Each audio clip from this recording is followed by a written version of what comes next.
It's not like this topic is lighthearted at all. Yeah, that's true. Serious face. Hi, everybody, and welcome back to Sillage and Sorcery, a podcast where we talk about all things perfume from the perspective of two witches. Yes, I'll get you, my pretty, and your little dog, too. My name is B. Sampson from Venus Invicta, And I'm Melissa Sifjardóttir from Sif Sniffs. and today we're going to do something a little bit different. I'm going to hand it over to you first. What are we jumping into today? Today we're talking about racism because we love lighthearted topics here on Sillage and Sorcery. But the reason why I brought up this topic is I had a very weird experience that I talked to B as a fellow witch about. But I am part of several witchy subscription boxes, and one of them in particular had sent me an item that when I looked at it, it had an Odin's cross on it. And something about this isn't sitting right. And even though everything in the subscription box came with a description to tell me like why they made it and why it was included in this box, and Odin's cross, according to their description, was this very powerful symbol of Odin hanging from Yggdrasil, which is how we get the runes. But the moment I Googled Odin's cross, Google AI let me know that it is a white supremacist symbol. So while, yes, it is absolutely connected to Odin, it is also co-opted by the KKK, which, to save you all a very questionable search history, that is the red circle with the white cross in it is an Odin's cross. You're welcome for saving you a very questionable search history, because that's in mine now. Probably not something you want to wear out outside. Nothing I want to wear out, nothing I want to have hanging up. None of that is great, and it doesn't take away from the symbolism of the symbol itself, but it has been co-opted by white supremacists. So we did want to talk about white supremacy, racism, both in perfumery as well as in paganism. Ugh.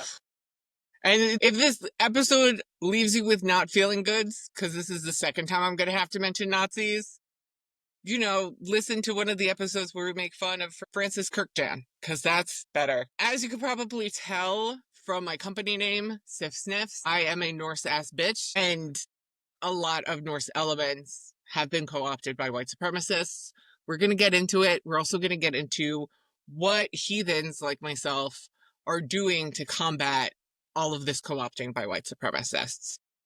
While there's a lot that can be discussed about racism in, say, like Wicca or your local spiritual but not religious yoga practitioner who like reads your aura and burns white sage, we're going to focus specifically on the Norse because A, that's my area of focus, and B, that's where a lot of this racism comes from with the co-opting of paganism and white supremacy. As a Norse pagan, it's very hard to associate with other Norse pagans and trying to flesh out whether or not they're racist. I can imagine. It's so hard. I do have a friend that I do fairs with. Her name's Zoe. She runs Metal Weaver Creations. I will link her down in the show notes. And one of the things that she said is, Odin, I love you, but the people who worship you are total dicks. I also was at a pagan event last year where someone who was a believer of the Norse pantheon says that I don't like saying that I worship the Norse pantheon because people automatically assume that I'm racist. My second shout out is to Siri Plouffe. I'm going to pronounce that incorrectly, even though Siri, I've listened to your podcast. I have met with you individually. You know I know you. I don't know how to pronounce your last name correctly. I apologize. We love you, We Siri. love you, Siri. They've done podcasts. They're doing a presentation in August in Salem that's both in person and online about being anti-racist and also being a heathen and kind of where all of this connects. I am absolutely going to link that down in the show notes. So even if you can't go to Salem, you can absolutely watch it. Something that is particularly true with the ancient Scandinavian people is that they didn't write things down. They were predominantly an oral tradition. So a lot of the information that we have on the ancient Scandinavian people are from people outside of their own culture, which has its own set of biases and agendas. Often, particularly cultures who were raided by the Vikings, that agenda was portraying ancient Scandinavians as barbarians. right? If you're getting raped and pillaged, you're going to be pissed.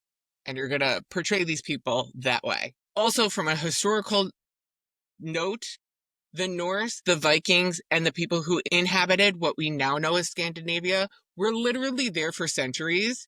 So if I'm talking about them overall, I'm going to call them the ancient Scandinavian people, unless I'm talking about a specific time, like the Norse pre-Viking era or the Viking era. Because we got to be accurate, especially if we're talking about something as heated as racism. So both the prose and the poetic Edda, which are foundational books of the Norse myths, are believed to be written by Snorri Sturluson. There is some debate about the poetic Edda specifically. It may not have been written by Snorri, but just compiled by him. But that is an academic fight that like we're not here for, and we're not going to be able to cover in one podcast episode. So let's just pretend that it was compiled by Snorri, even though we don't 100% know if it was written by him or just compiled. But he definitely wrote the prose Edda. That is for sure. Okay. That being said, he was born at the end of the 12th century and lived into the beginning of the 13th century, but Scandinavia converted to Christianity at the end of the 11th century. So you're looking at a really big time gap. That would be the equivalent to, say, like us writing down the fairy tales that children were telling each other during the Civil War. That's a big gap. It's also a lot of generations of the game of telephone. So we can guess that a lot of it is fairly accurate because they were an oral tradition, so they were repeating these stories over and over, but we don't 100% know. There's also a lot of focus on Odin, because we think that Snorri was a worshiper of Odin, and that also makes things a little bit harder, because if you're talking about Odin, are you ignoring stories of Loki or Thor or any of the other deities that were predominant at the time? We also know, as a shout out to my girl Sif, that the common people were worshipping Thor because we have Mjolnirs everywhere. Mjolnir's the hammer that, for those of you who are watching on YouTube, I wear as a necklace. I wear a Mjolnir every single day. But we have Mjolnirs. We know that Mjolnirs were associated with Thor, but history sucks that way. Yeah. Now I'm going to flash forward a little bit. So we talked about the ancients, even though there's way more there. There's a lot of books on the Vikings. This is not an academic study. In the 1800s, there was a rise of nationalism all across Europe. This is so gross. But people were looking for more of a cultural identity. Germany was originally a number of different governing bodies. Then Otto von Bismarck kind of collectively brings all of these different governing bodies together, and that's how we get Germany. This leads people to try to create a united German culture. This is where you get people like Wagner. But a lot of the German identity was co-opting the Norse religious principles. There's also entry of the gods into Valhalla. There's tons of Wagner works that are based in the Norse beliefs. It's not entirely unfounded that the Germans take Norse beliefs and overlap them into their German identity. Odin was historically worshipped all throughout what is now Germany. I think the best analogy for people like yourself, B, who are more classical, is Ares and Mars in terms of like Greek and Roman, right? Like there is this Norse, the Scandinavian version of Odin, and then there's Woden or Wotan, who is worshipped by the Germans, who's very similar, but not exactly the same. Then World War I happens. All of the superiority and the nationalism that was so heavily cultivated by the Germans now gets fucking devastated. It's not only because of the loss of World War I, but also all of the economic sanctions that were put on Germany after the loss of the war. If you remember your high school history class, that is when the currency was so devalued that people were using it as kindling. So the Thule Society was founded shortly after World War I. They focused primarily on Germanic occult work. They were also one of the primary supporters of the German Workers' Party, which reorganized itself into the Nazi Party. Odin, and particularly the larger Viking specifically reputation, was absolutely co-opted by a lot of the Nazis. But in the Viking era, just like in the Norse era, just like in the ancient Scandinavian era, More people were farmers. People who were going a Viking were a very small percentage of the overall Scandinavian population. Right, of For course. us to portray the Vikings as these like barbaric, warlike people is a little bit unfounded from a historical perspective. The SS in particular used the rune Sewillo, which is the rune of the sun, twice. So it's just Sewillo twice. I don't even want to do it, but it is a rune, so I feel so weird about that.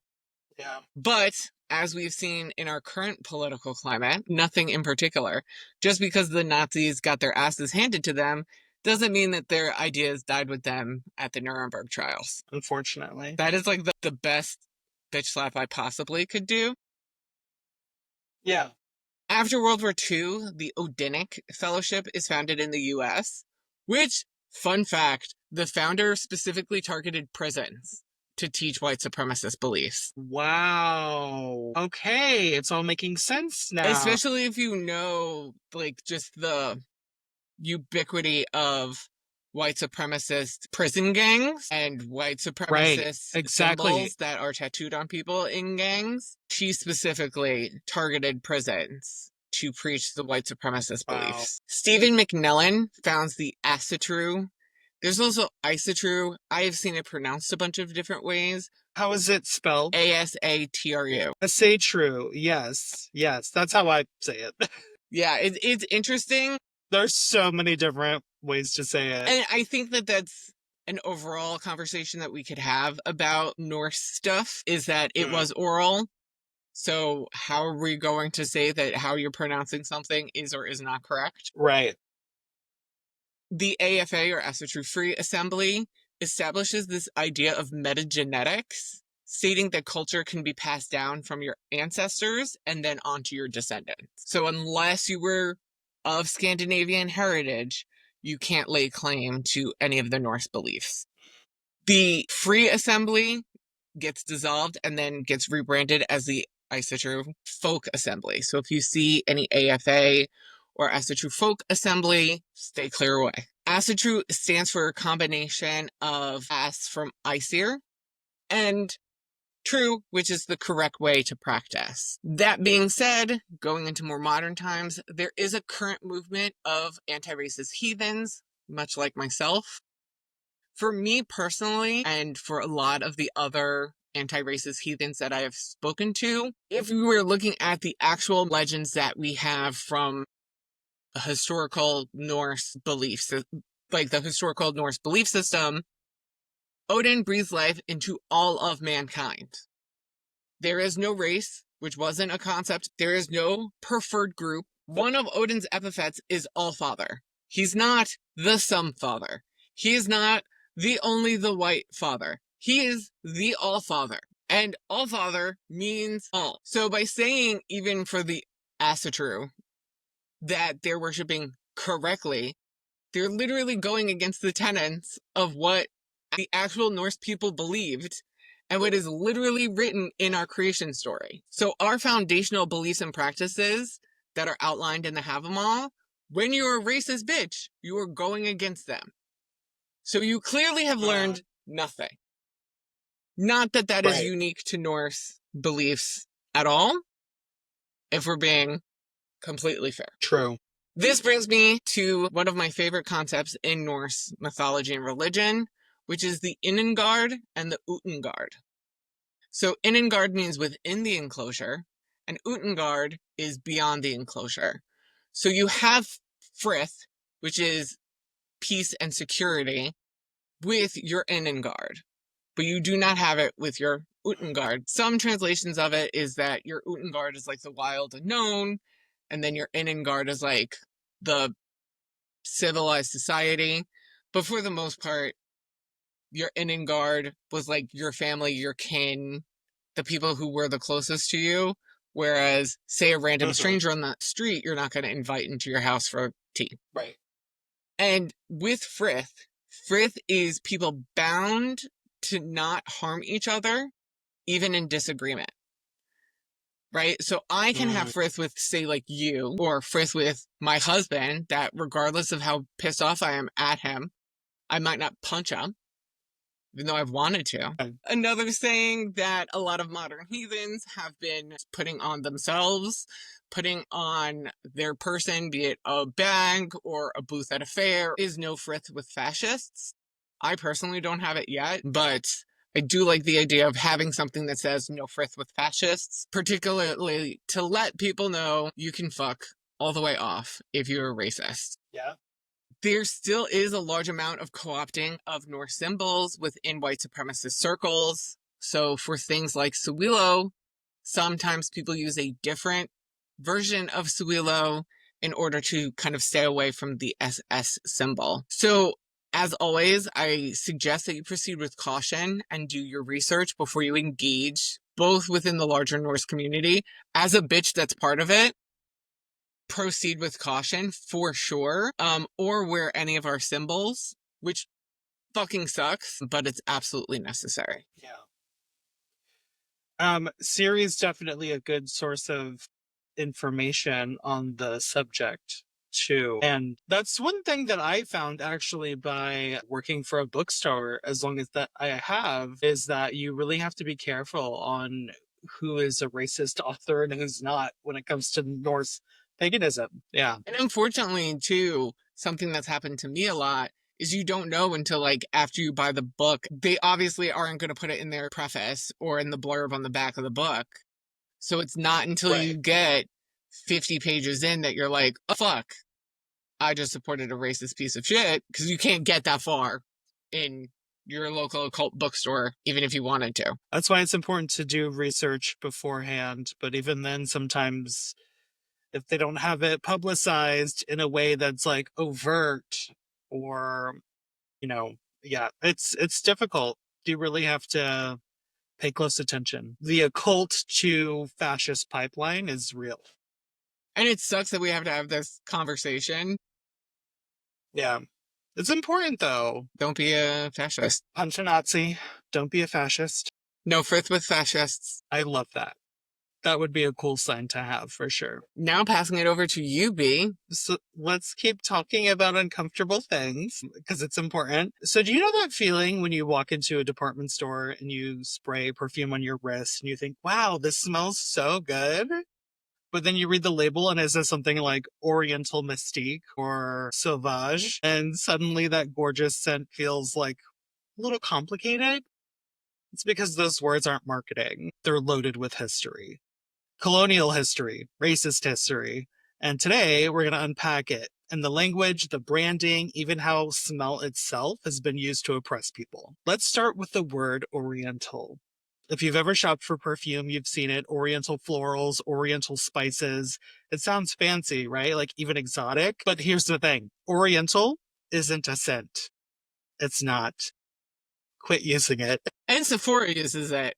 They do. The thing is, Oriental is a stereotype. It's a stereotype that dates back to when French perfumers like Guerlain were creating fragrances like Shalimar and slapping the word Oriental on them to sell this idea of the mysterious East. And what's East exactly? Well, it depends on the brand and the scent. East could mean India. It could mean North Africa. It could mean the Middle East or East Asia.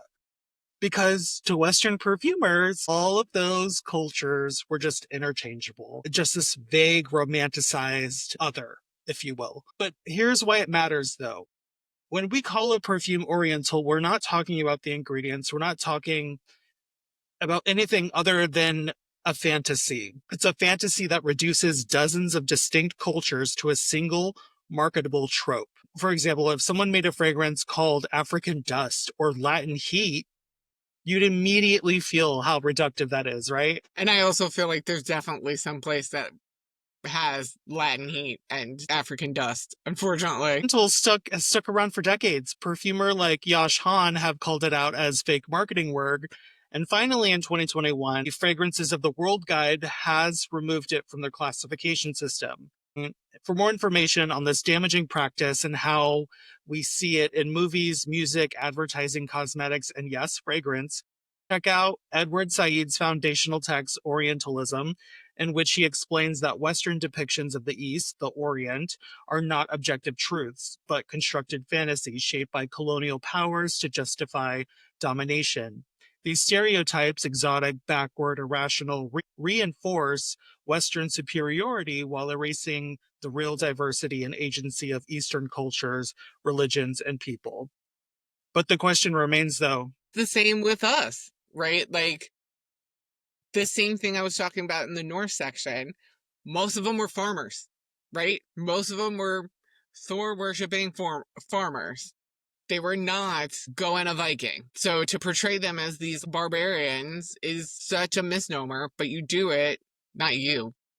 Let's be real, neither of us do. The larger perfume industry, yes, yeah. The larger community does it. Well, here's the real question. Why is it taking it so long for it to have been acknowledged? And why are some brands still using it today, like Sephora? Yeah, that's ridiculous. And why did it take till 2021 to remove it? Right. Why do you think that is? I have a theory, but I think a theory is it takes a lot of time and effort for people to unlearn things. And unlearning, just like making this entire podcast episode, is very uncomfortable, and people don't like being uncomfortable.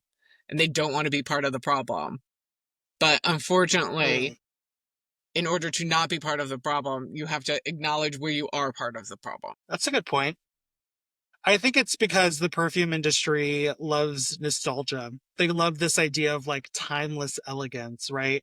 But when that elegance is built on colonial ideas, we need to just fucking let it go. And honestly, there are much better words to actually describe what you're smelling, like amber, spice, resinous. It's dated, it's antiquated, and it's racist. And let's just stop using it altogether. The next thing that I want to talk about is a little controversial. You're usually the one that's presenting the pop culture moment, but today it's me. We even flipped the whole order around because...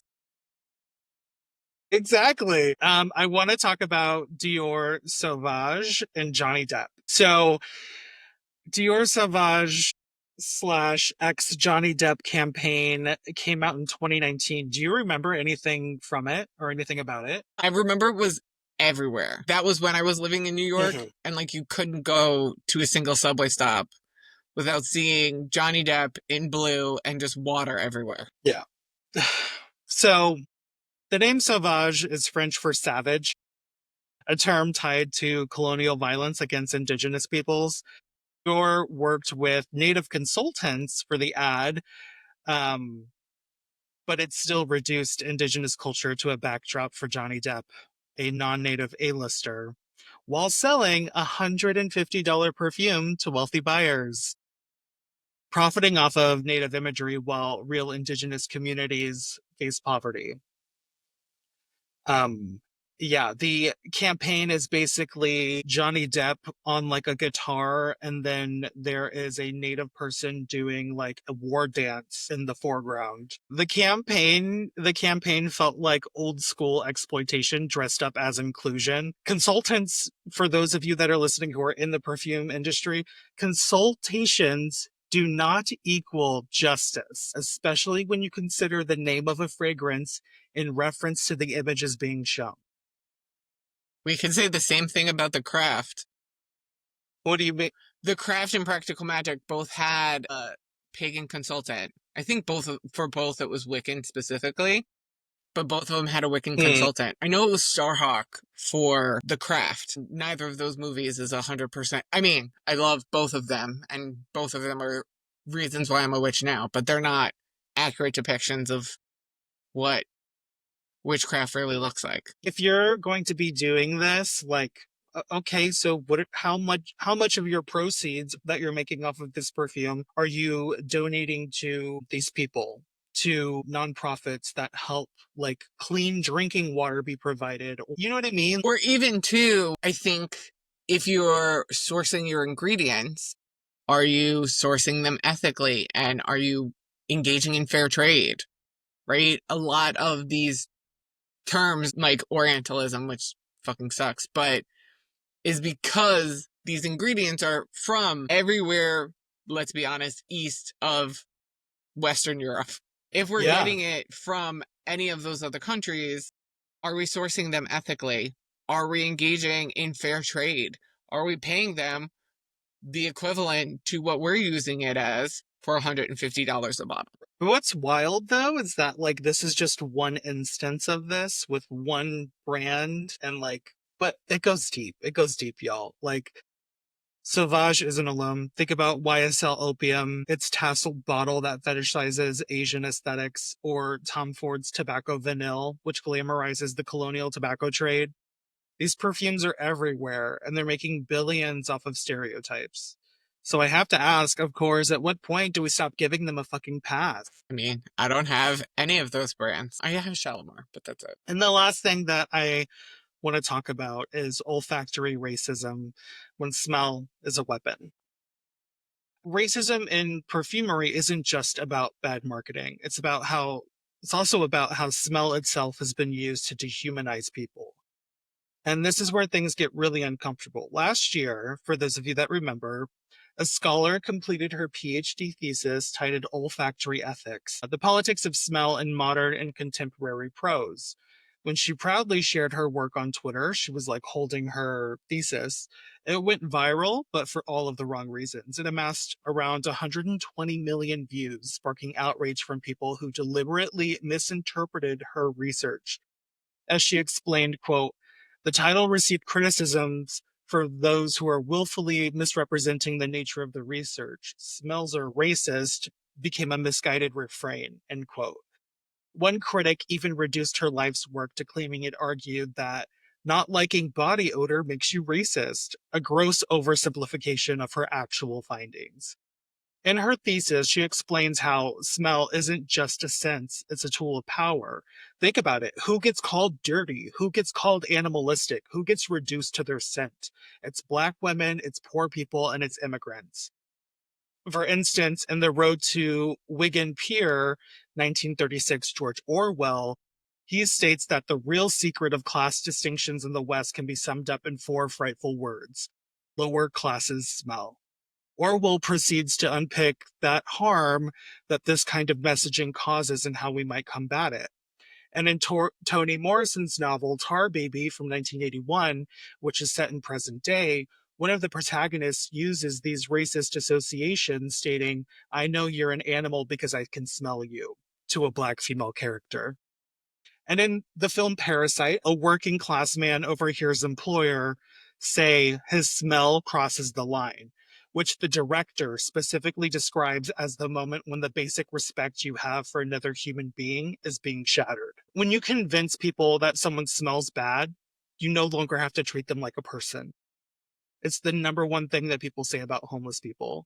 In the perfume industry, well, it plays into this. It sells us clean scents and pure florals while treating anything animalic or musky as dangerous and exotic. It's not a coincidence. And we need to think about it when we are shopping. So I would even say, like, shop ethically for your perfume. When you are shopping, think about, like, okay, who is this for? Who is this fragrance for? Who is it affecting? Is this using any buzzwords or trigger words that are tied to some of these tropes? For like you and me specifically, we very frequently talk about accessibility of fragrance and just how prohibitively expensive so many of these things are.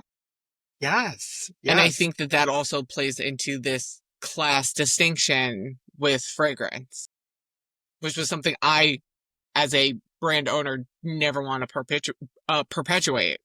Is I don't like this Right. idea of to smell a certain way, you need to pay $100 an ounce. So that's what I have on racism in the perfume world. Yeah, it's crazy. I personally have never used the term Oriental to describe any of my scents. I think that's an absurd word that many people would just be left wondering, what does that mean? There's so many better words.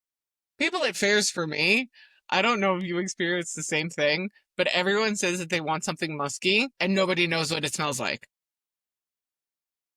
They can't tell you what musk Right? Like is. nobody knows what a musk smells like. If I use something even more out there and more vague, something like Oriental, which I don't want to use, period, but it would be even more confusing for customers. So I'm usually just like, hey, this shit's got a Papanax, which is a kind of resin, strawberry, lemon, and violet.